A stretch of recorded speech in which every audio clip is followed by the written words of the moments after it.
મિત્રો અત્યારે અમે કિમથી દિલ્હી મુંબઈ એક્સપ્રેસ હાઈવે પર જઈ રહ્યા છીએ અને આ રસ્તો હવે ગોધરા સુધી પણ જાય છે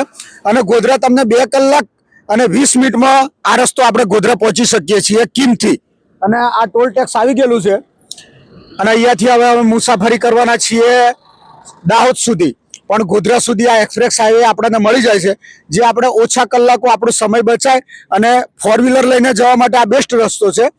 અને એસટી તો આપણે નેશનલ હાઈવે 48 ઉપર જ ચાલે છે એટલે એના ઉપરથી જ આપણે જઈએ છીએ પણ ખરેખર આ હાઈવેનો આપણે ઉપયોગ કરીએ તો આપણો બહુ બધો સમય બચી જાય છે અને જે લોકોને ખબર ના હોય ને એ લોકોને મારે એટલું જ કહેવું છે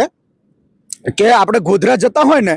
તો આ રસ્તાનો ખરેખર ઉપયોગ કરવાનો 2 કલાક ને 20 મિનિટમાં આપણે પહોંચી જઈએ છીએ અને આગલા વિડીયોમાં હું તમને બતાવું કે આપણે ગોધરામાં કઈ જગ્યાએ આપણે ઉતરીએ છીએ મિત્રો આવી બધી અપડેટો આપતા રહીશું અને તમને જણાવીશું કે આપણે આવી રીતે રસ્તાઓનો ઉપયોગ કરશું અને જે અમારા જોડે માહિતી આવશે એ તમારી આગળ રજૂ કરશું અને આવી રીતે ઉપયોગ કરતા રહેજો મારા મિત્રો અને આગળ હવે જે નેક્સ્ટ વિડીયો આવશે ને એમાં તમને જણાવીશું કે આ રસ્તો કઈ જગ્યાએ ઉતરે છે જય જય ગરવી ગુજરાત।